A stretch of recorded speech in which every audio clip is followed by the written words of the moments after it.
Bah, tu sais, je parlais avec un mec qui a fait des stages de clown et qui disait, en fait, on trouve son clown en 7-8 ans.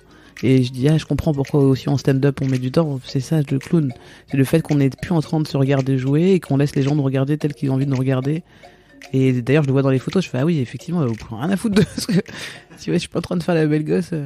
Exécuté par qui? Fabrice Florent.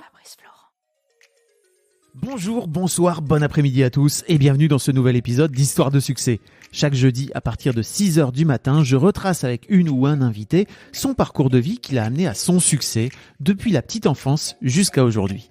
Je suis Fabrice Florent, dans la vie je fais des podcasts d'interviews et de discussions et je crée des contenus. Si vous aimez ce podcast d'ailleurs, allez écouter la bande-annonce pour en découvrir plus sur moi et sur mes autres podcasts. N'oubliez pas de vous abonner sur votre appli de podcast préféré, de mettre un cool commentaire et 5 étoiles au podcast sur Apple Podcasts par exemple, et de partager cet épisode autour de vous s'il vous a plu. C'est le meilleur moyen de m'aider si vous aimez mon travail. Un grand merci à vous et bonne écoute. On va entendre le quartier des fois. C'est pas grave. On va entendre le quartier, ouais. Le quartier Faut vivant. dire, ouais, le quartier est très vivant. Tu vis dans le 18e enfin, Je vis dans le 18e, ouais. Quand je suis à Paris, je suis dans le 18, ouais. quartier hautement vivant pour les gens qui ne connaissent pas Paris. Ah bah ça. C'est quartier qui bouge quoi. Ça bouge, ça crie, ça bouge, ça vit. Ça négocie dans la rue. On était en train de parler d'argent. Et ça boit aussi beaucoup. C'est pour ça que ça crie d'ailleurs. On va pas se mentir, c'est beaucoup l'alcool. Là, clairement, dans ma rue, c'est l'alcool. Alors qu'il n'est que vendredi après-midi. Ah oui. Mais bon, Bah, ça a commencé ce matin. il n'y a pas d'heure. Enfin, ça a commencé il y a bien longtemps dans leur vie. Mais... ouais, il n'y a pas d'heure là. On était en train de parler d'argent. On était en train de parler d'argent, ouais. Ça m'a saoulé parce qu'on était en train de pas enregistrer. Tu sais. Ouais. Il y a vraiment le piège. Et qu'est-ce qu'on disait sur l'argent Tu me disais que toi, de ton côté, t'as tendance à t'appauvrir. Oui, ouais. J'ai peur de ce que je peux devenir avec l'argent. Ouais. Tu vois, parce que j'ai vu des gens changer avec l'argent. J'ai vu quand même des copains, des copines et tout. J'ai des exemples d'avant mon métier, de pendant. Tu veux dire des gens dans le showbiz Tout le temps, non, même avant, même au-delà du showbiz, quoi. Au-delà du showbiz. Des gens qui ont gagné de l'argent autour de toi et qui ont changé. Ouais, ou qui cherchent à en avoir et qui changent juste alors qu'ils ont même pas encore. tu vois les yeux, les globuleux de l'argent, ce que ça peut faire aux gens, quoi. Mais en fait, ça pour moi, ça vient aussi parce que les gens n'ont pas travaillé sur leur rapport à l'argent avant. C'est-à-dire que de ce fait-là, tu viens foutre sur l'argent plein de projections. Il y a plein de choses sur lesquelles les gens n'ont pas travaillé. Oui. Tu vois, et ils sont là, non, ça va, moi ça va. Moi, j'ai pas de problème. Moi, ça va très bien. Je sais pas moi, les gens maintenant qui me disent, moi, j'ai pas de problème avec ça, souvent, je les regarde en disant. Je n'avais pas posé de questions. Les gens qui me disent, j'ai pas de problème avec l'argent, souvent, je les regarde en leur disant, mais t'es trop sûr de toi pour que ce soit aussi clair. Mais on a tous un problème avec l'argent. C'est un problème déjà, l'argent dans la... Non, je crois pas. Pas la monnaie, hein. Ouais. L'argent tel qu'on l'a là en ce moment, enfin tel qu'on le vulgarise, quoi. L'argent est un problème dans nos relations humaines parce que c'est une drogue et toute drogue est peut devenir un problème. Genre la weed est un problème, c'est aussi un truc cool, mais c'est aussi un problème. Donc c'est un problème. Il faut en voir le côté néfaste pour toujours l'appréhender, quoi. Je vois ce que tu veux dire. Mais en vrai, moi, le truc que j'essaie de faire avec mon podcast Histoire d'argent, c'est vraiment de dire aux gens, en fait, tu peux aussi le voir comme un truc simple qui est un truc neutre, en fait. Non, mais totalement, ça peut l'être aussi. C'est le ça peut. Oui. N'oublie pas que ça peut basculer. Genre, il faut rester vigilant avec l'argent. Je trouve, parce qu'il y a eu plein de moments dans ma vie où j'ai eu ce truc où j'avais l'impression que je gérais et que j'étais dans le partage, dans le bon investissement. Ouais. Et puis il y a des moments, d'un coup, je sais pas pourquoi, non, je fais des choses qui n'ont pas de sens avec cet argent. Comme quoi ? Comme payer des choses qui n'ont pas, comme payer des magnums en boîte à plein de gens pour dire ouais, juste lever les bras 2 secondes en l'air et avoir cette sensation que là, j'ai investi pour que les gens me regardent et pour que 2 secondes, on se dise ouais, elle a tellement d'argent. Ok. Ouais, tu peux basculer. Mais c'est bien Bon, aussi c'est parce l'alcool que qui fait ça, c'est la première drogue, tu vois. Mais c'est bien aussi parce qu'il y a un truc de kiff et de partage autour de ça, quoi. Tu vois. Oui, il y a une tu façon peux le de voir faire. comme ça. Ouais, mais je sais. Mais tu le faisais. Au fond de toi, tu le sais. Tu le faisais pas pour ça. Ça arrive que j'ai pu faire comme ça. Mais là, ce moment-là particulièrement, j'ai senti que l'argent avait été un problème. Et moi, c'était moi le problème, pas l'argent. Évidemment que c'est pas l'argent le problème, c'est les gens qui le pratiquent. En plus, effectivement, t'as toujours cette double casquette de producteur et d'artiste où t'es... Ça n'a aucun sens du coup dans mes réunions. Je sais plus ce qui s'est passé il y a pas très longtemps, mais on m'a parlé d'une dépense. J'étais là, mais qui a dit ça? C'était Bah, c'est l'artiste. Il faut pas. Ça te coûte beaucoup trop cher. Vraiment, les gens ils me regardent bizarrement des fois dans ma boîte. Ils font, mais Charles, c'est toi qui l'as dit. Je fais, est-ce que vous êtes sûr que c'est moi? C'est terrible. Ouais. Et d'un autre côté, c'est ce qui fait aussi ton succès, non? C'est que de ce fait-là, t'as une non, t'as une liberté. C'est aussi ce qui t'a amené dans ton chemin à avoir cette liberté aujourd'hui de pouvoir t'autoproduire, quoi. Pas l'argent? Le fait d'aller chercher cette casquette de productrice, d'avoir cette double casquette. Je crois pas que je l'ai cherché. Hein. Tu l'as jamais C'est cherché? déjà sur mes têtes. Je vois. Quand je raconte en interview, où on me demande c'est quand votre premier sketch, et puis c'est comme ça que j'ai compris que j'étais productrice depuis toujours. Genre, j'avais 7 ans et j'ai fait mon premier sketch. Je crois que j'en avais même parlé avec mon cousin, et j'ai fait payer l'entrée de la salle. Ah ouais. Tu vois, il y avait 3 personnes dans le public, mais il y avait le principe quand même de payer l'entrée parce que j'avais fait un travail. Ah ben, pas mal. Tu vois, j'ai fait une mise en scène, les décors, je pense que je mérite 10 centimes par entrée. Et c'était une économie, c'était pas du tout un truc pour le... Je sais que c'était sain, mon rapport à l'argent à ce moment-là. C'était juste, il me semble que j'ai travaillé. Et vous avez... Enfin, là, j'ai besoin d'argent. Peut-être j'ai besoin de carottes, vous aurez demandé des carottes. Mais honnêtement, tu vois, il y a plein de moments où je me dis... si les gens pouvaient directement payer mon loyer quand je fais un spectacle, moi ça me va. Hein. De faire un virement à ton propriétaire ou à ta banque. Payer en weed, en bouffe. Et ça me dérange pas trop. Ramener des pâtes ouais. pour la prochaine fois que vous venez voir Shirley, quoi. En gros, pour faire ce travail, ça pourrait être l'échange. Ça m'irait très bien. On pourrait remettre en place du troc de façon un peu intelligente, mais c'est sûr que c'est pas la même, c'est plus la même société, quoi. Bah du coup, ça me remettrait à ma place, je pense, en tant qu'oratrice dans notre société. Ah. Je suis juste une oratrice de village, moi. Donnez-moi du pain et de la bonne weed, tu vois. Venons, on passe des moments à discuter. J'espère que quand j'aurai une galère, vous serez là. Tu vois. Ah, trop intéressant. Alors que si tu me donnes de l'argent, tu me fais une offrande. Ok. Parce que moi, j'ai pas décidé de parler. C'est comme ça, c'est ma mission. Tu considères que c'est ta mission?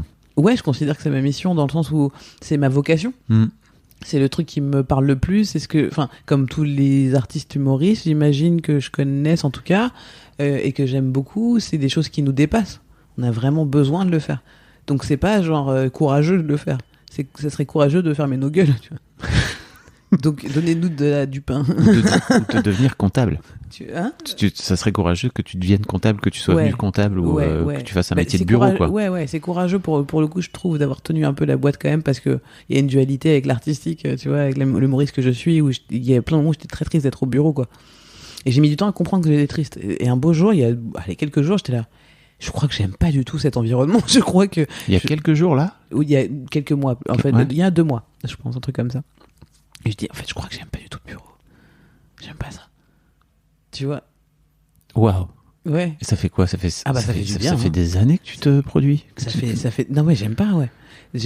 En fait, c'est le cadre dans lequel je me suis mis. C'est pas le fait de créer des choses. Ça, c'est cool. C'est pas le fait de produire, puisque c'est créer des choses. C'est faire ce que je faisais quand j'avais 7 ans, et dire, c'est un peu payant, parce que nous, on a mis du temps et tout, mais ça pourrait être autre chose en termes de monnaie. Mais du coup, c'est vraiment la façon et mon rapport à l'entrepreneuriat.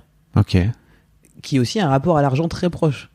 Tu vois. Et donc, il y a vraiment... Je me suis prise pour une productrice à un moment donné, quoi. Tu veux dire dans quel sens? Je sais pas, toi qui as monté une entreprise, tu vois, je sais pas, moi je me suis pris pour une chef d'entreprise. Oui. Comme je me suis pris pour une star à un moment donné aussi. Parce qu'on m'a dit t'es une star, on m'a dit t'es une chef d'entreprise, je dis oui, tu sais, c'est des rôles. Ouais. Et donc, du coup, si on dit t'es un pompier, tu vas dire ouais, j'étais un feu. Il y a des trucs un peu mécaniques comme ça qui viennent quand tu dis chef d'entreprise, tu dis argent, il y a des choses qui te viennent en tête. Et comme c'est pas ma mission ni ma vocation, j'ai dû emprunter un peu un rôle et je me suis un peu trop cru dans quelque chose. Et maintenant, j'arrive à m'aligner.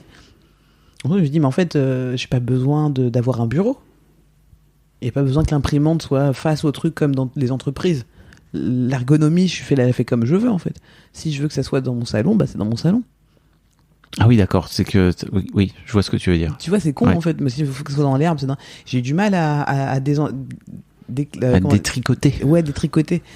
Parce qu'en plus, j'ai engagé des gens qui viennent aussi de ce monde tertiaire et qui eux aussi des fois ont du mal à détricoter certaines choses. Comme la liberté que je leur donne, genre tu fais ce que tu veux, laisse-moi tranquille tant que tu travailles, fais ce que tu veux. Quoi? Ça veut rien dire. Ouais, bah écoute. C'est très dur, hein. C'est dur. Et je trouve qu'il y a un truc dingue aussi, c'est qu'en France, si t'as un projet, si tu veux mener à bien un projet, t'es à peu près obligé de passer par l'entreprise. C'est quand même le truc à peu près le plus simple de créer une boîte. Oui. Et le problème, quand tu crées une boîte, c'est qu'à un moment donné, t'es obligé de devenir chef d'entreprise. Ouais, c'est ça. Alors qu'en fait, toi, tu veux juste créer un projet. Ouais. Moi, j'ai toujours dit quand j'ai monté ma boîte, si quelqu'un veut bien... j'ai comme si j'avais fait une maison, je dis maintenant, si quelqu'un veut bien être propriétaire ou concierge, j'allais s'occuper du reste. Et personne n'était là, mais c'est ta boîte, t'es là, mais non, j'ai juste fait les murs. Vous pouvez... C'est un truc qui est très très compliqué je crois, à comprendre, c'est que tu peux trouver quelqu'un qui peut gérer la boîte à ta place à un moment donné. Fou. Mais ça y est, ça commence à venir dans l'idée où les gens qui travaillent avec moi et que j'ai engagés, ça y est, je leur ai donné suffisamment de skills dans ce que je voulais et dans mon carnet d'adresses, dans leur aisance et tout, que je peux commencer à faire mon travail. À aller vaquer et commencer à juste te mettre dans l'herbe et penser à des blagues. Ouais, ça fait vraiment là 3 mois. Je crois, depuis que j'ai dit la phrase, ça sort en fait, clairement. Et puis le monde, quand ton intérieur change, l'extérieur aussi. Donc j'ai révélé un truc. C'est ce que je dis souvent. L'intérieur, c'est le reflet l'extérieur, c'est le reflet de ton intérieur. Et j'ai extériorisé quelque chose et ça fait basculer l'environnement aussi dans quelque chose de plus safe pour moi en tant qu'artiste. Et du coup, c'est trop cool. Là, c'était un peu la mission aussi quand j'ai monté la boîte, c'était ça. Mais en tout cas, le rapport à l'argent, pour revenir là-dessus, tu vois, avec une employée actuellement, il y a cette question qui se pose parce que sa mission se termine bientôt et j'ai vraiment pas envie d'être chef d'entreprise. Et elle m'oblige dans sa posture à être chef d'entreprise. Et du coup, je lui explique en ce moment ma dualité. Je lui dis en fait, elle me dit qu'on continue après. Je fais alors, t'as plein de compétences qui sont géniales et que je remets pas du tout en question, mais il y a une chose qui n'a rien à voir avec tes compétences, mais qui pour moi est très compliqué à gérer, c'est que tu me mets dans cette posture de chef d'entreprise où des fois je dois te reprendre ou faire des trucs parce que tu as besoin de quelqu'un au-dessus de toi qui fait... Et moi j'aimerais qu'on soit pas dans une hiérarchie pyramidale, mais tu vois, qu'on soit sur la même ligne et qu'on collabore. Mais tu n'as pas dans ta vie personnelle assez confiance en certaines choses pour comprendre tes compétences et tes qualités, et c'est toujours à moi de te rappeler tes qualités. Donc ça me coûte beaucoup d'argent parce que malheureusement dans le monde dans lequel on vit, le temps se calcule. En plus, moi je viens d'un milieu où on peut calculer notre valeur à la minute et tu me coûtes énormément. Tu es plus payé que moi. Donc rajoute ça entre les heures où je te donne des conseils, où je te remotive, où je surveille ce que tu fais parce que du coup je perds un peu confiance. Donc je dois le matin checker un truc. Tous ces petits moments-là font que moi tout ce que je te demande depuis le début pour savoir si je te garde, c'est dis-moi en quoi tu es indispensable à notre activité et est-ce que on peut faire une opération blanche entre ce que tu rentres et ce que tu sors. Si tu es capable de me le dire, moi je pourrais lui dire à sa place, je veux dire, elle pourrait rester dans la boîte, tu vois, mais si elle peut pas le dire, je peux pas le faire à sa place parce que sinon, ce que je lui ai dit, je lui ai dit on peut rester amis parce qu'on s'entend bien, mais pour la boîte et pour notre bien-être à tous, ça veut dire tout est en ordre de toute façon. Donc si tu ne restes pas, c'est que ton chemin il doit être encore aller chercher, encore puiser au fond de toi parce qu'elle aimerait tellement rester parce qu'elle se sent tellement bien. Elle m'a dit moi depuis que je suis là je me sens trop bien. Je dis mais ici c'est pas une thalassothérapie. ça me fait trop plaisir en plus, ça m'embête de dire ça, mais ça me fait trop plaisir que tu te sentes bien. Mais moi je me sens pas de ouf. Comment ça se fait? Faut que ça soit mutuel. Donc je veux pas que l'argent, est-ce que je lui ai expliqué, je lui ai dit tu sais l'argent ça peut être un problème pour moi comme tout pour toi qui stresse pour savoir si tu vas garer ton contrat et tu ne penses qu'à ça là quand tu me demandes finalement si tu vas rester. Ce qui t'angoisse profondément c'est de savoir comment tu vas payer ton loyer alors que tu vas être au chômage mais pour un temps en tout cas. Mais voilà, je comprends ton stress, mais sache que t'en mets un aussi sur moi puisque moi tout ce que je veux savoir c'est que l'énergie que tu apportes à la boîte tu la ramènes aussi à la boîte et elle se calcule en argent. C'est pas moi qui ai décidé des règles. Donc si t'es capable de montrer par un calcul verbal que ça s'équivaut, après c'est bon, laisse-moi tranquille.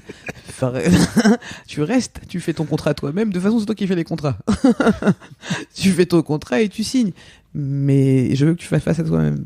Laisse-moi tranquille. Et donc c'est trop bien parce que ne pas être dans un truc pyramidal pour moi, ça permet vraiment d'avoir une famille artistique et de travail avec qui on peut avancer, mais sur qui j'ai pas de responsabilité. Tout le monde est responsable de lui. J'allais dire, ça va aussi avec j'imagine que ça va aussi avec ton chemin Forcément, personnel par rapport aux gens que tu recrutes et que tu fais rentrer dans ta boîte. Bah oui. Moi, j'ai mis très longtemps avant de comprendre les gens dont j'avais besoin. Oui, bah oui, ça a été comme les couples pour moi. Les premières copines avec qui j'étais, c'était vraiment tous les trucs, les erreurs. J'étais là, bon, bah je veux pas recommencer ça, et puis tu recommences quand même. Et avec les employés, c'est pareil. Je couche pas avec, hein, c'est pas ça que je suis en train de dire. Non, mais tu fais. Ok, où il y a des montages. Tu vas chercher souvent les gens pour des bonnes raisons, ou tu fais rentrer les gens dans ta boîte pour des bonnes raisons qui sont pas forcément toujours les bonnes, ou en tout cas qui sont peut-être bonnes pour toi en tant que patron. À ce moment-là, ouais. Qui sont peut-être pas bonnes pour la structure. Ouais, c'est bonne pourtant donc être humain à ce moment-là. C'est-à-dire que moi, un jour, j'ai recruté quelqu'un parce que j'étais malade, elle m'a donné un mouchoir. Ok. C'est après coup que je me suis rendu compte. Le mouchoir le mieux rentabilisé. J'étais là, oh là là, mais elle est tellement attentionnée, j'ai tellement besoin d'attention en ce moment. T'es là, mais c'est ça que tu cherches, quelqu'un qui te donne de l'attention, parce que ça s'appelle couple, quoi. Et c'est un problème, là, Charlie. Mais je m'en suis rendu compte après coup, parce que tu peux te mentir à toi-même sur les raisons pour lesquelles tu engages. Je me suis pas dit, elle m'a donné un mouchoir, je vais l'engager. Mais le sous-texte, c'était ça, en fait. Je me suis refait tout l'entretien. J'étais, mais en fait, t'étais juste fatigué. Et t'avais juste besoin d'un mouchoir, et qu'on te dise, tiens, regarde, je fais attention à toi qui travailles tous les jours et tout ça. Mauvaise idée de ouf. Bon. Pas très bonne idée. Ouais. Charlie, on est là pour parler de ton nouveau spectacle. Oui.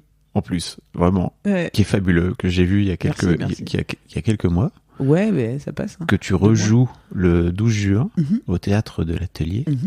Et est-ce que tu le rejoues après, parce qu'il n'y a pas d'autres dates prévues? Ouais, non. Je vais tranquillou bilou, là, je suis en train de faire ma maison à la campagne. C'est vrai? Alors, en fait, je sais pas, je le vois vraiment. En fait, je l'ai fait à l'envie. Donc, le 12 juin, il y a le théâtre de l'Atelier. On avait envie de faire le Lavoir moderne. On a fait Lavoir moderne. Lavoir moderne, ça nous a permis de faire une résidence un peu aussi technique et de scénographie pour mettre en place la scéno, le décor et travailler la lumière qui va avec. Lavoir moderne, qui est une sorte de pièce, enfin d'endroit fabuleux dans Paris, si vous êtes jamais allé. C'est une salle de théâtre à l'ancienne, avec du bois, des charpentes, c'est assez joli.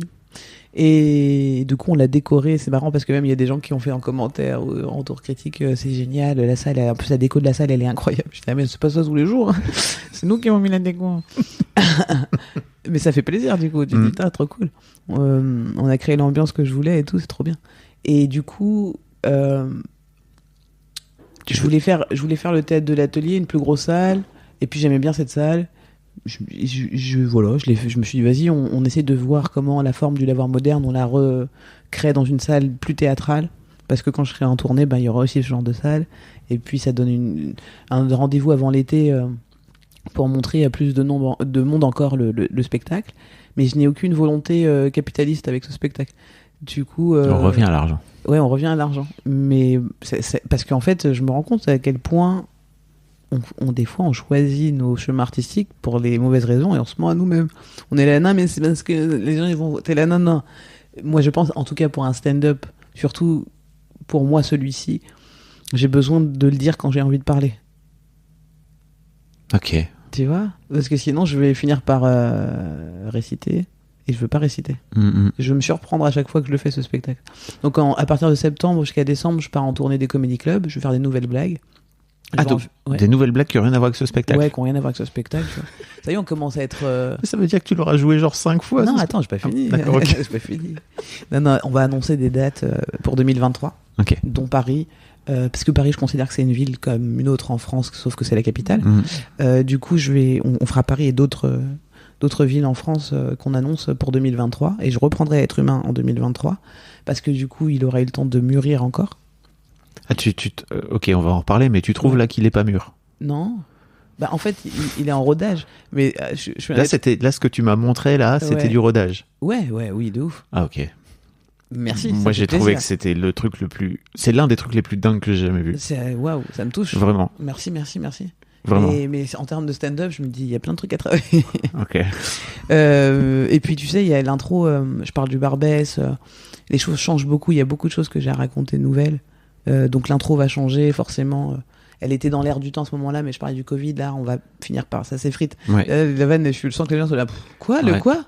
C'est comme les séries où ils mettent des masques là. T'es là. C'est vrai, ça commence à être daté. Arrêtez. Donc ça y est. Là, je sens que cette intro, elle est datée. Donc Ok. Tu vas voir que si tu le vois là le 12 juin avec cette même intro, tu vas dire oh là là, c'est pas le meilleur spectacle du monde. Hein. Elle est à l'ancienne, elle. Donc il faut que je mette ça à jour. Et puis j'ai vécu des nouvelles choses à la campagne là, depuis que je vis là-bas qui m'ont remis un petit coup de frais dans mon écriture et dans des trucs que j'ai envie de raconter. Qui Soit vont tu m'en dis plier trop, énorme. soit pas assez là, tu vois. Ah ouais, bah alors pas assez. On va teaser alors. J'ai fait des rencontres extraordinaires, écoute. Donc j'ai des storytelling en veux-tu, en voilà, qui sont assez ouf et qui me rappellent pourquoi je suis humoriste à la base. Parce les Parisiens, entre nous, surtout que tu commences à traîner avec les mêmes personnes, tu commences à être d'accord. Mais oui, mais bien sûr, mais évidemment que le racisme, c'est pas bien. On est entre nous. Et je sais même pas contre qui on s'énerve parce qu'on les voit pas ces gens-là. Et après tu vas vivre à la campagne. T'es là, ah, c'était vous. Ah là là, la dinguerie que tu viens de dire. Quoi, Hitler, il avait pas tout à fait tort. Aïe, aïe, aïe. Allez, repasse-moi des chips. Putain. C'est... Ok. Mais en même temps, je suis tombée amoureuse de la ville où je suis, des gens et tout ça. Et c'est ça qui est extraordinaire. Bon, bref, j'ai plein de trucs à raconter là qui font flipper dans ma tête. Mais là, j'ai pas joué depuis 3 semaines. J'étais donc en train de découvrir cette campagne et je rejoue ce soir au Sarfati, donc je vais tester des petites choses. Et donc, je fais ma tournée des comédie clubs de septembre à décembre parce qu'il y a plein de comédie clubs maintenant ailleurs qu'à Paris. Ça, c'est fou. Et ça, c'est chambé. Donc, je vais aller jouer à Marseille, à Montpellier, à Angers, à Nantes, pour parler de la France, Lille. Mais je vais aussi faire Londres, Montréal. Je vais vraiment partir en comedy club pour faire des blagues, quoi, tu vois, muscler tout ça, filmer, parce que j'ai été moins présente sur ma chaîne YouTube et pendant un moment je l'ai pas mal tenue, donc j'ai envie de revenir sur le digital, sur les ouvrir internets. un Twitch. Alors les gens m'ont demandé un Twitch, je vais le faire. Écoute, j'ai bien aimé, t'as vu, en plus Les gens ne le voient pas, mais ouais, bah oui. Il y a du matos, il y a un stream là. Il y a de quoi faire. Il y a de quoi lancer un petit C'était Twitch. juste pour faire un Twitch à écarter, ça. Ils m'ont envoyé du matériel, mais ils ont pas récupéré encore. Je le garde comme si c'était à moi. J'attends qu'ils m'appellent. Non, c'était avant-hier. Et en tout cas, j'ai envie de créer des choses parce que j'avais fait des podcasts, Vivement Dimanche, etc., où ça discutait, les gens aimaient bien. Pendant le confinement, il y a eu pas mal de bons retours encore. Et puis de remontrer encore du stand-up nouveau de moi dans le format que j'avais fait qui s'appelle Définition, où je prends un mot, j'en donne 7 définitions. Parce que je me suis rendu compte souvent quand on discutait avec quelqu'un qu'on n'avait pas la même définition des mots et que c'est incroyable à quel point on se la raconte sur des trucs qu'on connaît pas du tout. Et puis surtout, ça crée des discords des fois dans les conversations. Oui, c'est ça. T'es là, mais qu'est-ce que tu veux dire? Mettons-nous d'abord d'accord sur ce dont on parle. La définition officielle. C'est dingue, des fois il y a des gens, tu leur montres la définition et ils arrivent quand même à discuter, ils font oui mais tu vois ce que je veux dire. Bah oui mais il y a des mots, il y a des règles. Ouais, après c'est que la vie n'est qu'interprétation. Exactement, mais bon si on part de là, autant plus de se parler. Puisque chacun interprète ce qu'il veut, t'as beau, dans ce cas-là fais ce que tu veux, je fais ce que je veux. Mais ce qui est possible aussi, oui. En tout cas voilà, et donc je prenais un mot qui me paraissait, qui me faisait marrer, où j'avais une histoire à raconter dessus, un point de vue, etc. Donc je donne une définition officielle et puis je fais mon stand-up à la fin, tu vois ma définition du mot, qui prend la racine de la définition officielle et qui est un peu dérivée à la fin. Okay. Justement mon interprétation d'après mon expérience. Et du coup, je vais reprendre ça, définition. À la rentrée, quand je serai en comedy club, je tournerai c'est des trucs qui durent 2 minutes, donc je prends un mot. Là, j'en ai plein de nouveaux. Woke, boomer, je vois des nouveaux mots, je sais pas où j'étais, mais un beau jour, j'ai découvert plein de nouveaux mots. J'étais là, c'est quoi ça, woke? Je sais pas où j'étais. Je sais pas, c'est dingue, quoi. Peut-être certainement en train de gérer un comedy club. Oui. Mais woke, là, j'ai vraiment cru que c'était un plat enfin, que c'était que un plat pendant longtemps. Et je faisais semblant de comprendre, je disais, ouais, on est woke de ouf. Je sais pas ce que c'est. Pour les gens qui savent pas, woke, ça vient des États-Unis, qui signifie éclairé, et en gros qui veut dire en France tous les gens qui ont un peu conscience des inégalités sociales, culturelles. Mais pas du mot woke, c'est possible d'être woke et pas savoir. Mais en même temps, c'est la meilleure façon de l'être, je trouve. Ah ouais. C'est de juste l'être. Non mais tu vois, c'est de l'être et de pas avoir de pas se coller l'étiquette quoi sur le front. Oui, bah c'est flippant quoi. Parce que je me sens Et est-ce que boomer, on peut être boomer et woke? Bah oui. Parce que j'ai du mal encore à comprendre cette définition. Pour moi, un boomer, c'est vraiment un mec qui est qui va dire un truc à côté de la plaque, tu vois, qui est plus dans l'air du temps. Mais en fait, globalement, moi j'ai des meufs chez Mademoiselle qui me disaient que j'étais un boomer. Ok. Et je leur disais, en fait, si vous êtes... Elles avaient 20 piges, tu vois. Et moi je leur disais, en fait, si votre niveau de débat est de vouloir discuter avec moi, c'est juste de venir me dire quand vous n'êtes pas d'accord, ok boomer, tu vois. Je leur dis, peut-être on peut juste essayer d'aller un peu plus loin. Un jour, je me suis vraiment énervé Je sens que t'es encore un peu en colère. Je me suis vraiment énervé sur elle en leur disant, en fait, tu peux me dire boomer si tu veux, mais c'est pas un argument, quoi. Ouais, tu vois, sûr. tu peux juste venir m'expliquer pourquoi t'es pas d'accord avec Oui, moi. c'est un peu un truc taquin, quoi, boomer. Bah c'est juste ta gueule vieux con. C'est l'équivalent de ta gueule vieux con, quoi. Tu vois, genre, je dis, moi, je veux bien que tu me prennes pour un boomer, mais juste explique-moi au moins pourquoi, quoi. Tu vois. Après, on peut discuter.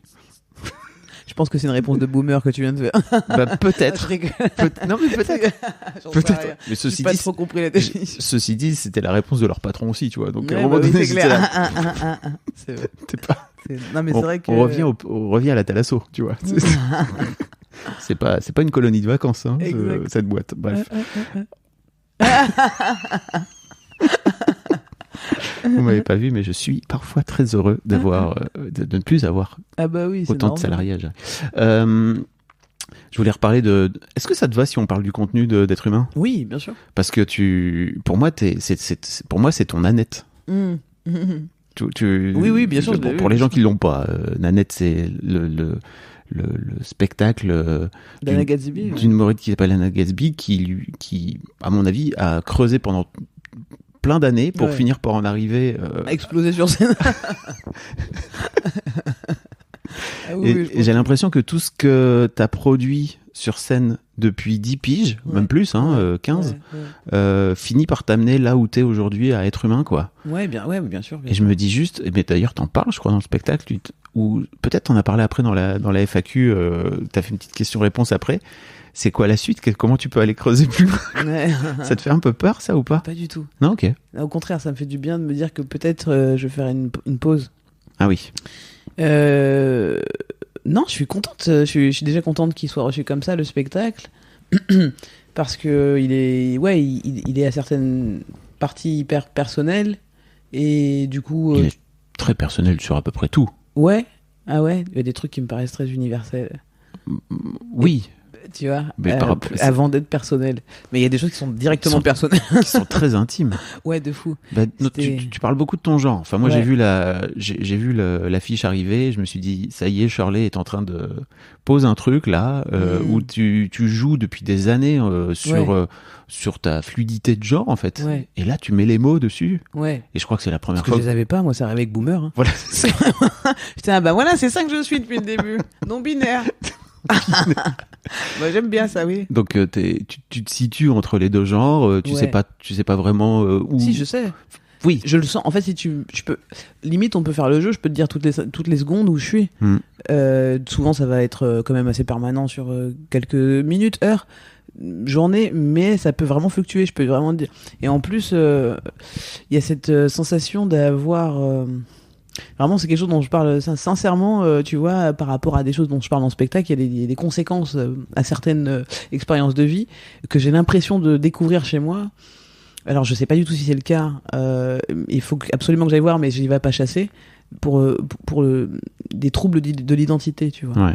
Donc, du coup, j'ai l'impression d'avoir plein de couches à cette fluidité. Le problème, c'est qu'une fois que tu soulèves le tapis, en fait, tu te rends compte qu'il y a plein d'autres choses derrière, quoi, c'est sûr. Ah oui, c'est clair. Oui, quand tu commences à vraiment aller dans la cave, regarder les tuyaux et tout, t'es là, ah ok, c'est comme ça. Ah, il est cassé ce tuyau, c'est bien ce que je me disais, ça fuit dans la cuisine. Ah, c'était là. Et ouais, donc contente de sentir... On fait pas, tu vois, enfin, je sais pas comment expliquer. Moi-même, je savais pas que ce spectacle allait arriver. C'est-à-dire qu'il y a des spectacles que tu prépares, que tu projettes. Et celui-là, je l'ai vraiment jamais vraiment projeté. Jusqu'au titre et tout, tout est arrivé un peu, je sais pas quand. J'arriverais pas, tu vois, il y a des SketchUp, mon premier spectacle, je m'en rappelle. Quand j'imaginais des choses, le truc.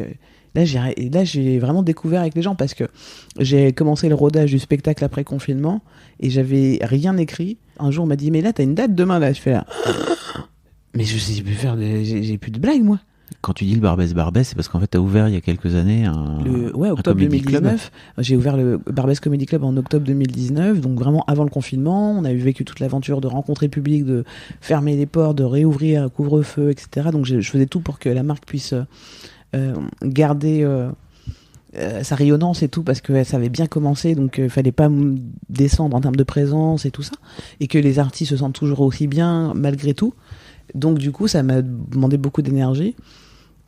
Et du coup, rien que d'y penser, j'ai oublié où on avait. Ça m'a fatigué. T'avais mis de côté tout l'aspect artistique pour le coup.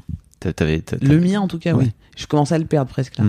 Et il y a eu un moment assez clé ici même avec Navo qui m'a rappelé qu'il fallait que je m'occupe d'une marque qui s'appelle Shirley. J'étais là, c'est une marque? Ah ouais, c'est pas que mon prénom.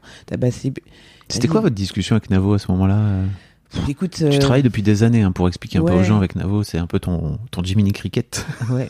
On a fait plein de digressions là. Je suis là, attends, on a parlé d'un truc avant. Ouais, TDI, c'est ça. Ah ouais, ça, à chaque fois que je parle un truc comme ça, j'oublie.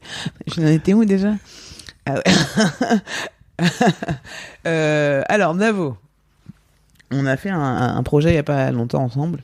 Et dans ce projet où je devais être à la fois artiste, productrice, directrice artistique, je parle de la marque et de mes stratégies, de ce que je vais faire, de ce que mon avocat il a dit. Et à un moment, il me regarde, il me dit je m'en bats les couilles de Barbès Comedy Club. C'est le parrain du Barbès Club. Je m'en bats les couilles de tout ça, ta marque Barbès, ta stratégie. Moi, si je suis pas prod, c'est vraiment pour éviter ce genre de discussion. Donc vraiment, tout ce que je vois, c'est que la marque Shirley, elle fait n'importe quoi. Sur scène, c'était pas ouf. Et tout ce qu'il disait, c'était vrai, tu vois. Et qu'est-ce que tu fais pour ton vrai travail, celui pour lequel on s'est rencontrés? Il me dit, là, tu me parles comme si tu habitais dans un palace. Regarde où t'es. Tu me parles comme si t'étais Jeff Bezos. Et tu es dans cet endroit, tu vois, qui est vraiment rue là-bas, ghetto de ouf. Et après, là, j'ai rigolé de ouf. J'étais, le bâtard. Il a parlé vrai. Il a parlé vrai. Il m'a mis un petit coup de poing amical. J'étais là, waouh, je suis réveillé. Allez, on repart au travail. C'était très récent, ce truc-là. Mais ça m'a réveillé quant à ce que je devais faire. Pourquoi on en est arrivé là? Parce que c'est cool d'avoir des amis comme Navo. Hein. Ouais, c'est chouette. En gros, quand je fais le rodage du spectacle, j'ai vraiment pas de blague parce que j'ai trop donné, encore une fois, au Barbès Comedy Club. Donc on remonte de 3 ans avant. J'ai donné. Putain, j'oublie, il y a 1000 trucs qui me perturbent là. Je sens que. Qu'est-ce qui te perturbe? Parce qu'en fait, j'essaie de pas oublier un truc qu'on a dit au tout début, mais je l'ai oublié depuis longtemps. Il y a un bonhomme qui retient une info. Et là, il y a une info là. Hein. Et je fais, c'est quoi? Il fait, je sais pas, je sais plus. Tu peux me laisser au pire. Hein. Mais je sais pas si c'est un truc que t'avais juste dans la tête. Mais moi, ce que je me demandais, c'était un peu comment t'en étais venu à écrire ce spectacle, quoi. Voilà. Et ben donc je parlais de ce rodage. Merci, je reviens. Où j'arrive avec rien puisque j'ai pas eu le temps d'écrire. Et on sort du confinement et tous les dates ont été reportées, tu sais. Et à un moment donné, j'étais dans la vibe d'écrire, de faire des stand-up et tout ça, et puis confinement, et puis hop, je suis reparti dans l'entrepreneuriat uniquement. Quand j'arrive à ma première date à Caen, ben j'ai pas de blague et je décide d'y aller sans blague. En fait, je prends la décision genre 3 jours avant. La décision était déjà prise, mais je me suis menti même pendant jusqu'à 3 jours avant en me disant bon bah visiblement tu n'as pas écrit. On en vient toujours à la même conclusion. Putain. Donc t'as déjà fait des trucs comme ça sur scène et tout. Tu verras, t'as quelques idées, tu vois, j'écrivais des trucs, mais j'arrivais pas à écrire en fait, j'arrivais plus à faire comme avant, à écrire des phrases en entier et tout, raconter dans un truc, aller sur un truc cahier. Donc j'écrivais des idées, ouais, je veux parler de ça, ce sujet-là, je veux parler, ces sujets, j'écris des mots. Et j'arrive sur scène et tout, et je dis aux gens, et vraiment j'ai peur, hein. Je bois beaucoup de whisky. Genre, je suis arrivé avec la bouteille, le verre et tout. Déjà, c'est à Caen, au Théâtre à l'Ouest. Théâtre à l'Ouest, c'est une configuration assez simple, hein. Les gens ils sont en face de toi, comme dans tous les théâtres. Mais il y a aussi un côté un peu cabaret, bref, il y a un petit balcon sur le côté, machin. Et je dis, ça va pas la config et tout. Ça fait 2 ans que j'ai pas joué, hein. On se remet bien, que j'ai pas vraiment joué mon spectacle. Et vraiment, je suis là, ça va pas, et je mets des chaises sur la scène pour que les gens m'entourent, un peu comme on a l'avoir moderne du coup dans la scénographie. Je dis, je veux que les gens soient à côté de moi, je veux pas être face à eux comme si j'avais un texte. J'ai pas de texte. Il faut qu'ils soient à côté de moi, on se tient la main. Ils sont autour de moi, on fait un cercle, quoi. Donc il y a des gens en face, sur le côté, sur la scène. Les gens ils comprennent pas. Tu vois bien qu'ils se comportent comme des figurants et tout. Ils comprennent pas pourquoi ils sont sur scène. J'arrive à casser ce délire-là, on discute et je leur dis, j'ai rien. Mais j'ai des trucs, mais j'ai rien, quoi. C'est-à-dire, j'ai pas. Mais là, tu vois, ça commence à rigoler, genre, tu vois. Donc, je dis, un rire. Je me rappelle déjà, c'est quoi des rires. Je commence à parler avec eux et je dis, ok, ce qu'on va faire, c'est que je vais mettre un chronomètre. je dois aller jusqu'à au moins 1 heure de spectacle pour que vous n'ayez pas payé pour rien. Vous avez le droit de m'insulter. Peut-être on verra pour les remboursements. Mais laissez-moi essayer, s'il vous plaît. Ouais, vas-y. Et on y va, quoi. J'essaye un truc, 2 trucs, je raconte un autre truc. Je rebondis. Des fois, je sais évidemment, ça fait 15 ans que je fais ça, donc je me dis, si jamais c'est la merde, t'as quand même des blagues. Donc au pire tu refais des blagues, les gens ils aiment bien, moi ça me rend folle de refaire des blagues qu'ils ont déjà vu à la télé, mais ils aiment bien, et des fois il y en a qui connaissent pas, parce que dans ta tête t'es Michael Jackson, mais on connaît pas ta blague. Mais je l'ai quand même fait à Montreux, ils ont jamais vu. Et ouais, puis quand tu vas voir les Rolling Stones, t'aimes bien qu'ils te chantent Satisfaction, oui, voilà, quoi. Tu vois. Donc je me dis, bon, t'as quand même un truc de secours. Et bah, je m'en suis très peu servi, en fait je m'en suis pas servi, c'était plutôt genre, oh, ok, ce sujet-là, il va avec cette blague-là que j'ai déjà, clairement, il faut que je la fasse maintenant. Tu vois, donc c'est comme ça qu'elles sont arrivées, les blagues à l'ancienne. Elles sont pas arrivées comme, on change de sujet, hein.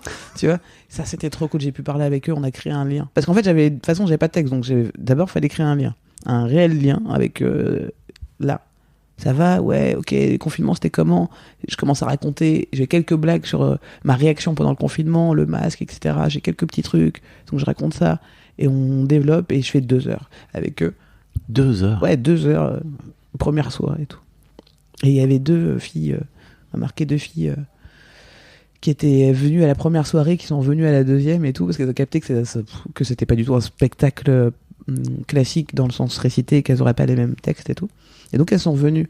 Et ce qui m'a touché le plus, c'était que ce qui fait qu'elles sont revenues, c'est parce qu'il y a un truc que d'ailleurs j'ai pas développé dans le spectacle. Peut-être ça va revenir, parce que c'est une pensée que j'ai de toute façon sur le groupe. Enfin, j'ai développé tout un truc sur ma vision du groupe. Mais comme ça a évolué en même temps que je le disais aussi, j'ai arrêté de le dire parce que j'étais plus trop d'accord avec moi. Enfin, en tout cas, je trouvais que ça manquait de subtilité à des endroits sur pourquoi le groupe c'est pas bien. En même temps, c'est bien. Tu vois. Bon, et donc elles étaient venues pour ça, parce que ça les a marquées, parce que il y avait cette idée de considérer les gens pour ce qu'ils étaient, pas pour ce qu'ils représentaient. Et pour savoir ce qu'ils sont, il faut prendre un mini-temps. Et ça, tu peux pas l'avoir juste en croisant quelqu'un dans la rue. C'est forcément être conscience que tu vas avoir une mécanique qui se met en place quand tu verras quelqu'un. Parce que c'est comme ça, c'est pas grave. C'est juste observe-le. Ne te juge pas, observe-le. Mais sinon, prends le temps de regarder les gens dans les yeux quand il y en a. Tu vois, regarde-les et tu verras qui c'est. Faisons appel à notre instinct de base des fois quand même, c'est important. On l'oublie, ces trucs-là un peu. Bon, bref. Et du coup, ces 2 filles sont voilées, tu vois. Donc, c'est ça qui me touche le plus. C'est qu'elles me disent merci pour cette phrase sur le groupe, parce que nous-mêmes, on se reconnaît pas forcément dans les groupes auxquels qu'on est censé représenter, quoi. Et j'étais là, putain, c'est cool. Et je l'ai pas gardé bizarrement, tu vois. Mais ça m'a marqué qu'elles reviennent pour réécouter et voir comment je pouvais développer cette idée-là, que j'ai effectivement redéveloppée le lendemain. Et après, on en a discuté après le spectacle, toutes les 3. C'était trop cool. C'est ce soir-là que tu te dis, tiens, ok, je vais parler de mon genre et de mon rapport au genre. Non, c'est plus tard. C'est tous les spectacles. Hein. C'est tous les spectacles. C'est tous les spectacles. Tu l'as construit petit à petit? Ouais, ma toute première blague, après... Enfin, la première blague télévisuelle que je fais, c'est on va mettre un truc au clair, après on n'en parle plus, je suis une fille. Oui, c'est vrai. Et j'en fais... je rigole. Et maintenant j'ai un peu honte de cette blague, mais avec amour, quoi.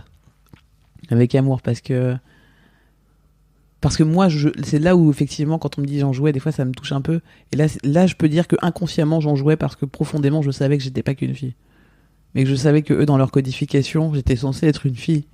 Du coup c'était rigolo de faire arrête petit bonhomme, tu vois. Voilà, il y a tout un truc transphobe que j'avais pas encore tu vois. Tu parles de toi, tu vois. Non, mais je parle de moi, mais je parle mal de moi. Et c'est vraiment ce que Nanette dit. C'est l'autodérision, s'humilier pour faire plaire aux autres. C'est vraiment ce que j'ai fait à ce moment-là. Et donc je me pardonne, mais pour le coup, le genre et la question du genre a toujours été présente. Toujours.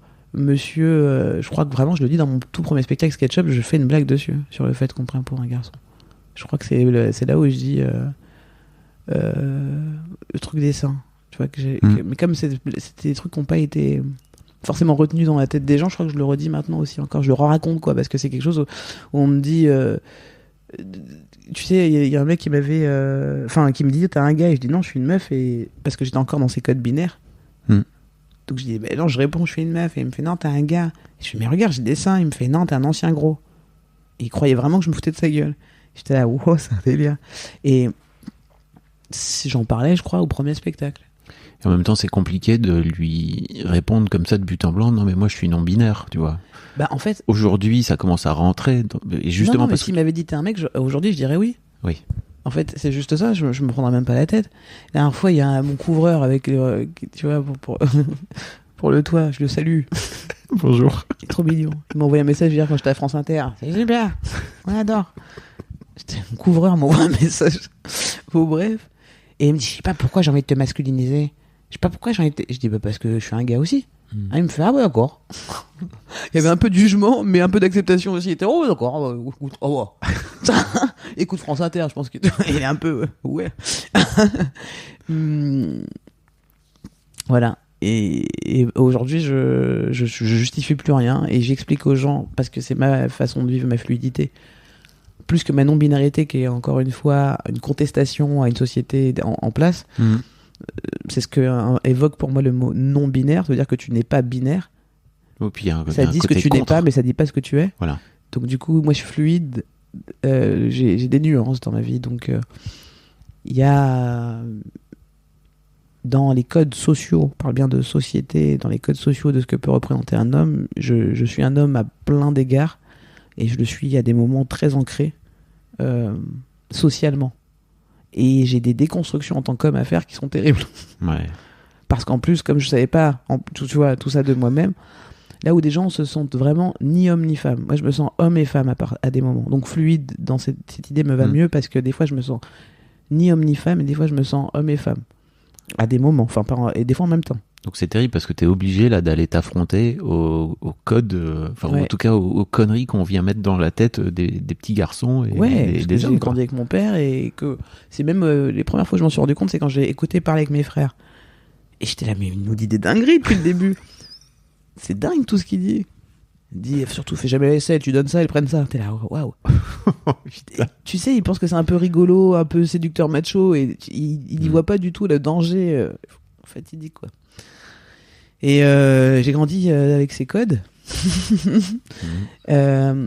Et voilà, il y a des moments où je suis aussi totalement dans ma féminité sociale et pas énergétique, je parle. Et ça aussi, je dois déconstruire certaines choses, en accepter d'autres aussi. Tu vois. Bon, bref, c'est intéressant tout ça. Mais à aucun moment je contredis les gens sur ce qu'ils voient. Oui. Parce que je pense qu'on est tous le reflet les uns des autres. Je suis un peu ton miroir. Si tu veux me masculiniser, c'est que tu le sens. Si tu veux me féminiser, c'est que tu le sens. Y a des moments où ça peut me vexer parce que je me sens vraiment totalement dans ma position d'homme et on me ramène à ma position de femme et je me sens pas dans mon énergie. Énergétiquement, je suis pas à qui on parle. Il y a vraiment ce truc de je sais pas à qui tu parles. Tu sais, le mec qui va me tenir la porte, des trucs cons, hein. Attends, je vais te montrer. Et je suis là, mais tu vois, il y a même. En plus, le gars, il est un peu homophobe. Tu vois, il est un peu ou quoi, je suis là, il va me toucher. Il me met la main dans le dos. Bah, qu'est-ce qu'il me veut, lui? Il est en train de me taiser. Je suis pas bien. Je dis, on va se battre. Il y a des moments où je switch parce que je parle, tu vois, tu vois, donc je sais pas si ça vient, en plus me concernant, d'un trouble de l'identité ou si ça vient vraiment d'une identité qui est multiple. Oui. Alors, et puis il y a une construction sociale aussi derrière. Il y a ce truc de ce qu'on t'a mis dans la tête depuis que t'es toute petite, de qu'est-ce que c'est qu'être un homme, quoi. Ouais, puis je suis pas trop con. Hein. Moi, j'ai vu ce que les femmes subissaient. J'étais là, bon, moi, je suis un gars aussi. Moi aussi, je fais un jogging, wesh. C'est mieux. Mais rentre tes cheveux, wesh. Attention à toi la soirée. Il y a aussi ça, ce que je me demande à quel point ça a eu un impact sur ma masculinité. Et dans la drague en tant que meuf lesbienne, il y a aussi des codes, non, qui jouent comme ça. Je n'ai jamais rencontré de lesbienne. Quoi ? Faut que je m'y mette. Qu'est-ce que tu racontes ? Bah écoute, comme je suis aussi un gars hétéro, je sors beaucoup avec des filles hétéros. Ah ok. Et donc je suis sorti avec 2 lesbiennes. Pas sorti même, j'ai rencontré 2 lesbiennes. Ok. Et qui je n'ose pas trop coucher. Parce que comme elles sont lesbiennes, je voudrais pas les importuner. Donc le bon compromis pour moi, c'est les hétéros, tu vois. Ah putain, j'avais jamais vu comme ça. Ouais. Ce qui est un problème, hein, comme... Parce qu'à un moment donné, elle va le retourner avec un vrai gars, ce qui est transphobe, parce que c'est pas parce que j'ai pas de bite que... Tu vois, et tout un monde comme ça où je suis perdu, je suis vraiment dans une impasse. Où les gens passent, ils font, ouais, c'est sympa cette impasse sombre, hein, un peu sexy ici, je vais dire, faut un no esco. Elle est où la tub? C'est un peu ça, non? Ouais. Putain. Ouais. Oui, ça doit pas être simple. Ah, c'est relou. Avec les hétéros, quoi. Donc c'est pour ça que j'essaie de plus aller dans le monde queer, qui me correspond quand même plus. Mais en fait, c'est vrai que Oui, parce qu'il doit y avoir des meufs ou des mecs qui sont aussi fluides, tu vois. Oui, totalement. Mais c'est juste que je sors pas beaucoup je suis une personne qui sort pas beaucoup d'une manière générale. Et encore moins en boîte, quoi. Et c'est quand même dans ce genre d'endroit où on a tendance à faire des rencontres dans les bars et tout. Tu connais les applis de rencontre, sinon? Je déteste. Ah. Ah, je déteste. Je suis pour les rencontres de la vie. Je suis pour la vraie vie. Très boomer pour le coup. Mais je sais que je suis un boomer, c'est terrible. Mais non, ouais, je suis... Ah non, ça me stresse. Les rencontres et tout, les applis. Ok. Bon, après, j'ai essayé une fois quand même. Après, on m'a dit, j'ai un soignant. Et j'étais là, non, c'est pas moi, je suis parti. Oui, c'est un autre problème. Et après, j'ai fait des applis là pour les gens connus. Et j'étais là, j'ai pas sorti avec des gens connus. Quoi. Oui, ça, c'est un peu... Il y a une forme d'endogamie un peu relou. Oh là là. Bah, le communautarisme, quoi. Marion Séclin, elle m'a raconté qu'elle s'était fait têche de Tinder en disant vous avez piqué la photo de Marion. Ah oui, il y en a plein comme ça. Non, moi c'est moi. Ah, ça fait mal. C'est dur d'être une personne. C'est très dur. On est isolé dans notre donjon. Est-ce qu'on peut parler du spectacle. Non, mais parce qu'on parle du spectacle. Ouais, carrément, je crois que t'allais dire ça. Non, je trouve ça assez fabuleux aussi que tu décides de porter ce sujet-là. Ah oui. Parce que c'est, comme je disais, je crois vraiment que c'est un sujet qui est très peu connu, en fait. Et que tu décides de venir porter ce sujet-là et de le porter en plus, pas en venant en faire des blagues sur la société ou je sais pas quoi, mais en parlant de toi. Parce que tu parles de toi. Ah oui, totalement. Ouais. Je trouve ça assez génial. Ouais, je me suis pas rendu compte à quel point c'était nouveau et tout. Parce qu'en fait, ça fait tellement longtemps que j'attends ce mot que, en fait, moi, ça me libère. C'est la première fois que je me sens libérée. Tu vois, parce qu'on m'a toujours dit t'es un mec, t'es une meuf, t'es un mec, t'es une meuf, avant même que je sois humoriste et tout. Souvent il y a eu cette évocation chez moi où je disais bah je suis Shirley et je savais pas répondre, je voulais pas répondre fille, je voulais pas répondre garçon, je suis Shirley et à un moment donné j'ai lâché l'affaire et je suis devenue une lesbienne garçonne. Ouais. Faut que ça te fait rire. Je sais pas pourquoi ça me fait rire. Si je le voyais en spectacle, je rigolerais. Je serais ah, c'est marrant. Je vois ce que tu veux dire. Mais la vanne n'est pas finie. Mais je rigole à la prémisse. Mais. Bah parce que tu te crées des codes qui sont acceptés. Un minimum. C'est-à-dire que, tu vois. Tu dis, bon, bah apparemment, ça, lesbienne, les gens ils connaissent, ok. Mais ça me définit pas totalement. Et ça, je me rends compte aujourd'hui aussi. Et ils connaissent aussi les lesbiennes pour qu'on puisse les reconnaître dans la société et puis avec des pics sur la tête. Bon, ça je peux pas, mais je vais mettre des chemises à carreaux. Et ça fera du bien à ma non-binarité. Mais ça fait pas du bien à ma féminité. Enfin, tu vois, maintenant, bon, c'est en grandissant aussi que tu apprends à te connaître et à vis-à-vis de la société. Et puis c'est cool que franchement, je suis vraiment heureux que la société ait avancé avant mes 80 ans, quoi. C'est trop bien, je peux le vivre, ça fait plaisir. Et que tu puisses non seulement le vivre, mais aussi le porter. Enfin, pour moi, c'est ça qui est dingue. J'ai pas l'impression de le porter, j'ai l'impression de déposer un bagage, moi. C'est ça que je te dis. Ok. Tu vois, j'ai l'impression que les gens, eux, vont commencer à porter des trucs. Moi, je leur jette des petits sacs. Je fais, allez hop, j'ai qu'à ce petit sac. Dedans, il y a une brique. Très lourde. Démerdez-vous avec ça. Ouais. C'est plus mon problème, moi. C'est beau, j'ai trouvé le mot. Toi, t'as trouvé le mot. C'est bon, maintenant je vais pouvoir être. Enfin, j'ai trouvé dans la fluidité, dans ce mot fluidité, j'ai trouvé quelque chose d'hyper apaisant, mais pour tous les domaines de ma vie. Je suis fluide. Tous les domaines dans mes métiers, tu vois. Là, je pense à faire de l'immobilier, je suis contente, ça me plaît de faire des rénovations de maison. Ok. Ouais. Là, c'est un truc que ça fait longtemps quand même que je me le dis en vérité. Tu sais, il y a des petits trucs secrets comme ça que t'as, et là, je l'ai fait une fois, et je fais, j'aime bien. Oh, c'est pas mal ça. C'est fluide, quoi. Est-ce qu'on parle de ton viol? Ouais. Vraiment, je viens de le découvrir avec toi. Ah bon? tu sais, tellement je m'attendais pas à cette question. J'étais violée. Non, mais je sais pas si tu veux qu'on en parle ou pas dans ta promo. Parce que... non, mais c'est vrai. Pardon. Parce que je sais qu'il y a beaucoup de gens qui s'en servent comme des promos. Parce que j'imaginais faire TPMP en disant oui, j'étais violée, venez voir mon spectacle. Ça m'a fait rire d'imaginer toutes les promos comme ça. Bah, il serait temps, oui, qu'on parle de mon viol. Comment veux-tu qu'on vende des billets sinon? Ben non, en fait, c'est-à-dire que ça dépend des gens. Si tu as envie d'en parler, avec plaisir. Ah, bah moi, je veux bien en parler avec toi. Avec plaisir. Je sais pas si c'est le mot adapté, mais en tout cas, parlons-en. Avec... Moi, j'ai trouvé ça assez ouf que t'en parles et surtout que tu viennes l'amener de la même façon, en fait. Un peu comme un... Ouais, tu m'as fait, bah, tu vois, je comprends mieux ce que je fais au public maintenant. Ah bon? On y va. Okay. Les gens sont scotchés et surtout en fait tu fais tu fais quoi, 10 minutes, un quart d'heure dessus? Ah ouais? Tu fais, je sais pas. En fait, il y a beaucoup de blagues. Tu prends beaucoup le temps de faire des blagues. Temps paraît, à ce moment-là, le temps paraît plus long, je crois. Je crois que ça dure 5 minutes. Ça plombe peut-être. Non, on descend tous un peu. Ça plombe l'ambiance et en même temps, je trouve ça assez fou. Tu sais que on a fait une interview ensemble en 2015 sur Mademoiselle. Ouais. Je l'ai réécoutée. Ouais. Et t'arrives en disant ok, en fait ma psy elle est pas là et tout. Je suis content de pouvoir te parler cette semaine et tout machin. Trop drôle. Tu commences à dire, on devrait payer quand même. Ah merde, attends, tu sais que j'écoute mes... je parle vite, mais quand même. J'écoute mes propres interviews en 1,5, le mec ne se respecte pas. Mais moi, je suis la seule personne qui peut pas mettre en... allongé sur ce canapé. Oui, parce qu'il est moelleux, déjà. Oui. Parce que, en fait, cette semaine, normalement, je suis censée aller chez ma psy, et elle est pas là. Elle est en vacances. Et donc, ça fait vraiment plaisir de parler avec toi. Je vais te raconter beaucoup de choses. Ah, ça me notamment fait plaisir. Ce viol que... Non, c'est pas vrai. Pour le coup, j'ai cette chance de ne pas avoir eu ça. Mais... effectivement, ouais, c'est vrai que là, ma psy n'est pas là cette semaine. Ah oui, parce que j'allais dire 2015, je suis même pas au courant moi-même de ça. J'ai écouté ça là, tout à l'heure en venant, je me suis dit, ok, c'était là. Ah, c'est ouf. Mais en fait, c'est marrant parce que plein de gens me disent, il y a des moments, tu as dit des trucs comme ça, mais t'as pas approfondi le sujet en intimité, je veux dire, avec des gens. Et en fait, je pense que, oui, c'est pas, je pense, j'en suis sûr, je savais sans le savoir. C'est terrible cette mémoire-là. Elle est ouf. Ça m'a foutu les ça m'a foutu les poils tout à l'heure. Mais c'est génial parce que tu vois, c'est ça les doublements, donc c'est ça dont je parle. Quelqu'un, c'est déjà. Et ça, c'est ce que j'ai. C'est ce qui me réconforte actuellement dans mon travail de déconstruction, parce que là, pour le coup, c'est un travail de déconstruction forcé entre guillemets, parce que les images me sont revenues quelque part récemment, puisque c'était il y a 3 ans, un truc comme ça. J'ai un problème de temps avec le temps, mais c'est assez récent et ça s'est fait en plein de coups et tu vois, c'est terrible parce que là, encore une fois, quand on parle de ce sujet, ma mémoire flanche. D'ailleurs, ça fait partie dans ma setlist du mot que j'oublie à chaque fois. Okay. J'oublie à chaque fois de marquer c'est pédocriminalité sur la setlist et après j'ai oublié un truc, non? Mes potes ils rigolent, ils font bah oui.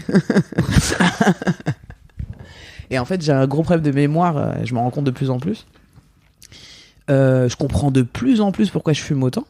Le cerveau est... Je savais pas, moi, pourquoi je fume autant. Moi, je croyais que c'était juste parce que j'étais cool. C'est pour...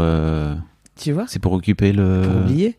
En fait, mais du coup, je continue le processus d'oubli. Et maintenant, c'est devenu juste une habitude. Hein, c'est vrai, ça, le problème. C'est que à la base, c'était juste cool. J'étais là, oh, la sensation, je pense, j'imagine, il y a 10 ans, quand j'ai commencé à fumer, la sensation, ça devait être, oh, waouh, c'est génial. Parce qu'il y a pas longtemps, je me disais, mais comment ça se fait que t'en es arrivé là ? Parce que t'es pas quelqu'un comme ça. Donc je pense qu'il y a une personne qui essaye de vraiment faire en sorte que ça s'arrête, tu vois, et une autre personne qui vit totalement et que je pensais être totalement moi. Il y a une autre partie de moi qui était là et qui est à côté tentait l'inverse. Le cerveau est trop bien fait pour nous protéger, incroyable. Et c'est même dans la weed qui m'a fait recouvrir la mémoire, donc c'est marrant. Ah ouais? Ouais, j'étais à Los Angeles et j'ai fumé 2 bons joints purs. Alors, attention, si vous allez un jour en Californie, la weed là-bas, j'ai fait un bad trip de ces morts. C'est sûr. Non, il faut vraiment demander des choses hyper douces parce que ça va très vite. C'est très vite fort.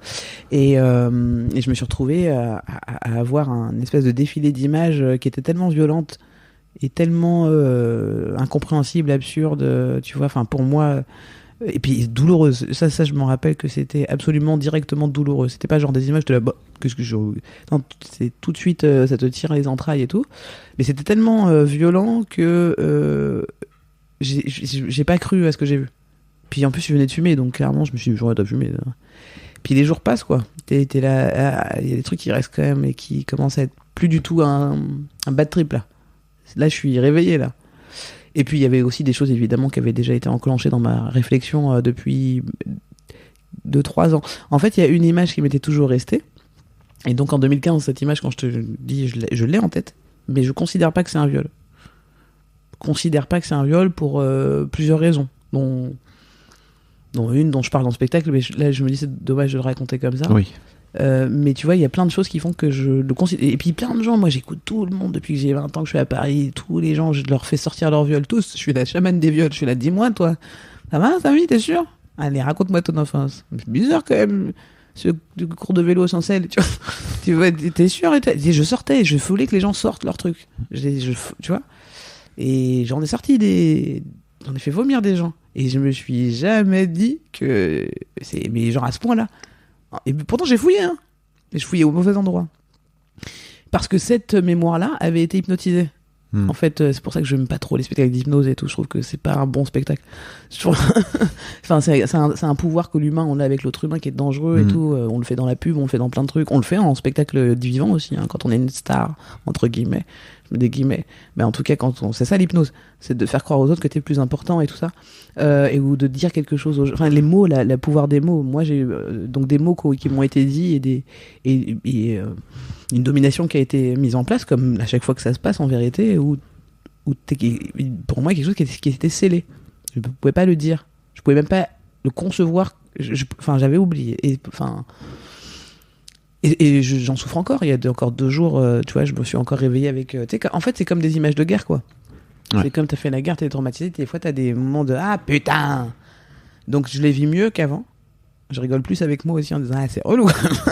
J'étais juste en train de boire un café. Ouais, je pourrais arrêter de mettre de la mort dans ce café. Parce que tu vois bien que c'est pas moi, l'adulte, qui pleure. C'est la personne qui enfin peut dire ah, et puis il y avait ça aussi, et puis il y avait ça. La petite Shirley. Ouais, voilà. Donc il faut l'écouter, il faut être un bon parent pour elle et tout, tu vois. Et des fois, j'oublie que on se confond. Donc c'est un non-travail. C'est pour ça que finalement je réponds à la première question. C'est pour ça que je joue pas beaucoup ce spectacle. Ouais. Aussi. Je m'en doutais un peu. Faut y aller mollo, quoi. Ouais, faut que je sois douce avec moi. Ça fait partie de ça, quoi. Mais la volonté artistique aussi est fortement. L'idée de ne pas répéter le même texte tout le temps. Ok. Tu vois. Pas que juste le trauma, quoi. Appuyer sur le trauma ou le travailler, quoi. Non. T'as fait de l'EMDR ou pas? En fait, j'ai failli, et j'étais à un rendez-vous avec une psy. Et pour les gens qui savent pas, le MDR, c'est juste une technique qui a été inventée, je crois, dans les 70s aux États-Unis pour soigner les traumas les anciens du Vietnam. Ouais, et en fait, c'est hyper intéressant, ça joue sur le regard. Le mouvement oculaire, Le mouvement oculaire ou l'ouïe pour d'autres méthodes. Et en fait, ça te déprogramme un petit peu de certaines mémoires. Bon, j'ai pas tout compris comment ça fonctionne, mais c'est très fort. En gros, si j'ai bien compris, ça te remet en position ça va travailler le souvenir, en fait, et ça te remet en position de force dans le souvenir. Ouais, totalement. En position de puissance. J'ai pas pu y aller. Alors, à ce moment-là, quand je fais... En plus, c'est hyper drôle parce que je fais de l'EMDR, et j'ai vraiment un problème de mémoire de Kant, quoi. Mais quand j'essaie de faire de l'EMDR, j'ai toujours pas conscientisé ce qui m'arrive. Ok. C'est ça qui est ouf. C'est là, je me rends compte maintenant. Je suis là. Non, mais j'y allais pourquoi, du coup? Ah oui, ok, putain. Le cerveau. Je sais même plus pourquoi. Si, je sais pourquoi j'y allais. J'y allais parce qu'en fait, les thérapeutes que je voyais avant ne s'axaient que sur une chose, parce que je leur donnais qu'une chose. Donc, ils s'axaient sur mes parents. C'était pas le truc. Enfin, ça en fait partie, mais c'était vraiment pas le truc essentiel à ce moment-là dans la violence que je pouvais avoir. J'étais quelqu'un d'assez violente. Je le suis toujours quelque part. Mais ça se travaille, c'est comme quelqu'un qui fait du karaté et qui doit pas faire des coups partout dans la rue, quoi. Tu vois, c'est là, quoi, tu vois. On peut pas échanger, je pense, l'histoire et l'expérience, donc il faut juste se connaître. Donc je peux être d'une extrême violence, et du coup on s'attardait beaucoup sur ma violence et sur d'où ça venait, et en fait là t'es là, ah ouais, non mais c'est bon, j'ai compris maintenant. Bon, et quand je vais faire de l'EMDR, c'était un peu pour ça, mais je ne le fais pas parce que mon ex à l'époque me dit fais gaffe, quand tu fais de l'EMDR, c'est mieux de parler avec la psy avant que vous fassiez des séances, qu'elle connaisse vraiment ce que tu viens y chercher, avoir 2-3 séances de discussion. Et vraiment, je me fixe sur ce conseil. Je me fixe en disant faut vraiment qu'on parle et qu'on fasse d'abord que parler, et on verra plus tard. De toute façon, je me sens pas de me laisser aller à un exercice d'hypnose presque, tu vois. Ouais. Donc je lui dis à la dame, j'aimerais bien qu'on parle avant, on fasse plusieurs séances, et puis après on verra pour la machine là qui fait des trucs bizarres. Elle me dit d'accord, ok. Et là, dans la même séance, je me retrouve face à truc à faire le truc. Et je pourrais même pas t'expliquer comment on en vient là. Juste, elle m'a dit, bon, on y va alors? Et je me vois dire oui à contre-cœur. Ouais. Je me vois dire d'accord. Parce que je me dis, mais c'est bizarre, je te l'ai dit au début de la séance. Alors si tu insistes, c'est que tu sais. ou alors c'est que moi-même ma mécanique est baisée et que je sais pas dire non, et je me vois ne pas savoir dire non, et je commence à faire l'exercice et à pleurer de ouf parce que ça, elle est contente, ça marche et tout, et elle me fait à quoi vous pensez là, je dis je pense à vous casser la gueule. Et pourquoi vous avez autant de rage? Parce que vous m'avez trahi.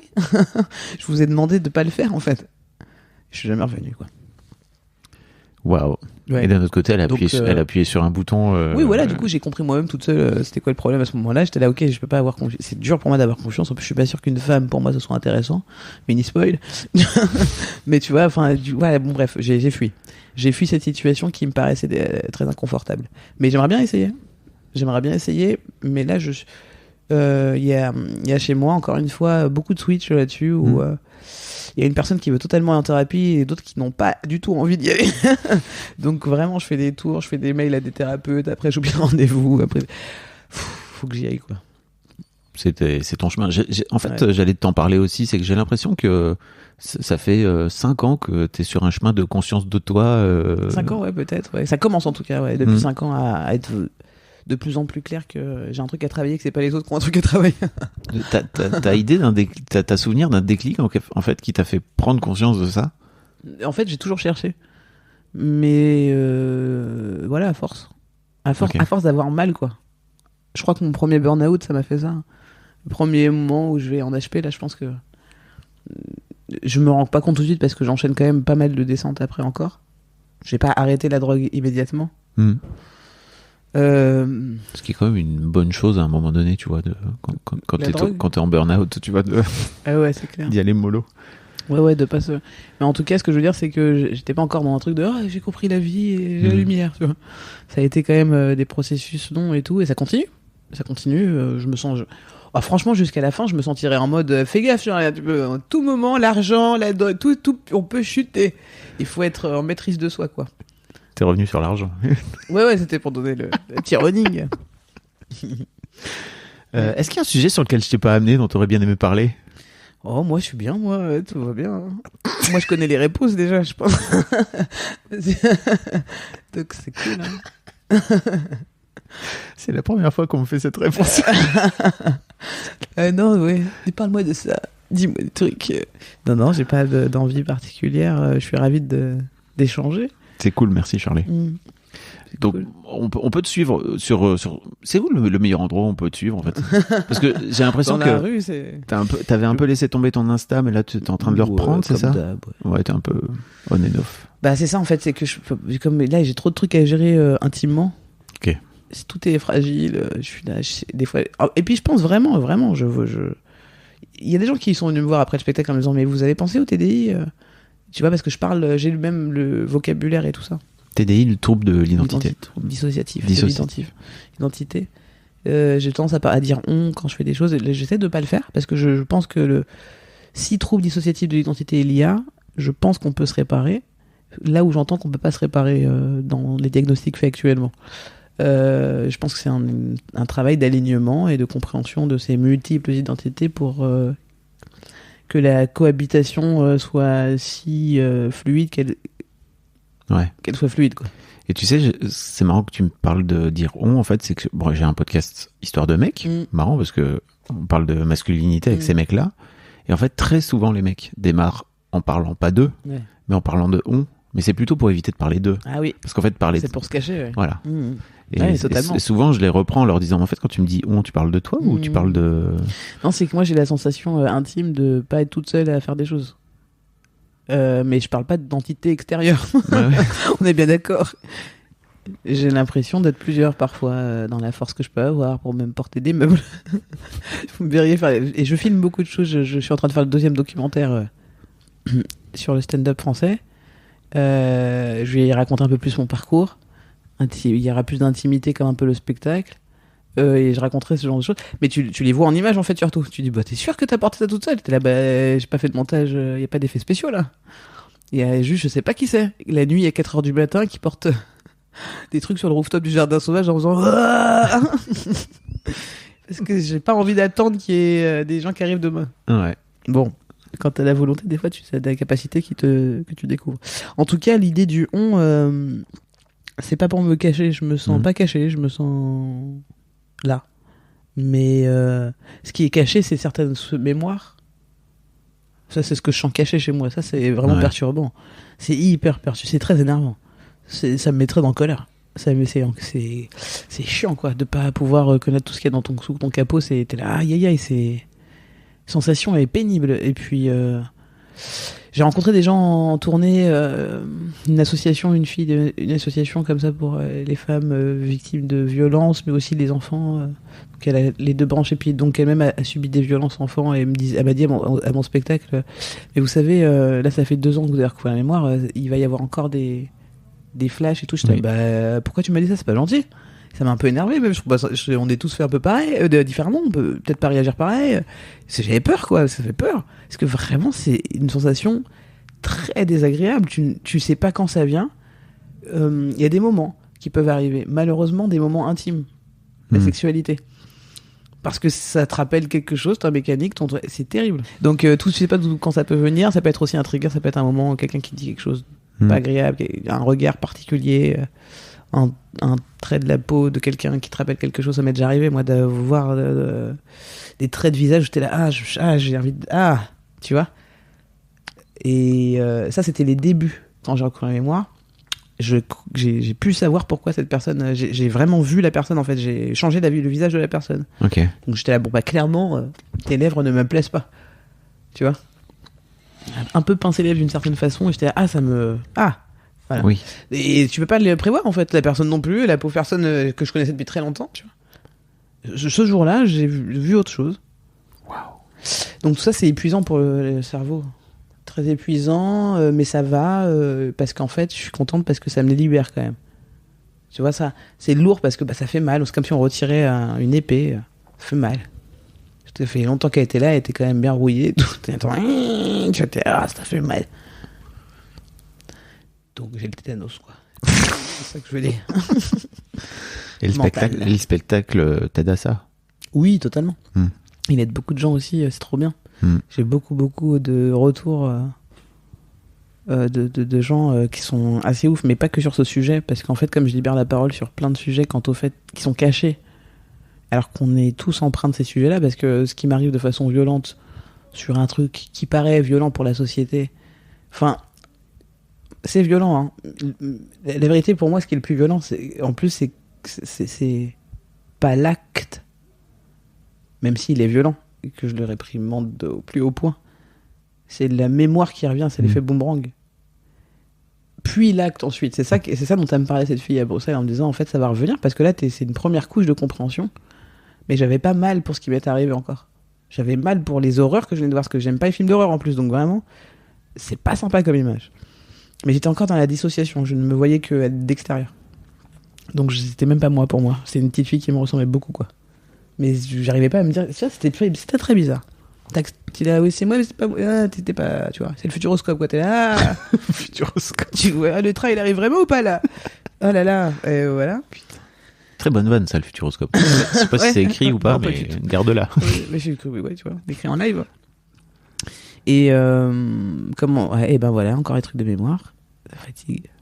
Non, tu disais que c'était compliqué pour toi et qu'il y avait la couche d'après. Pour l'instant, c'est que la mémoire qui te revient, quoi.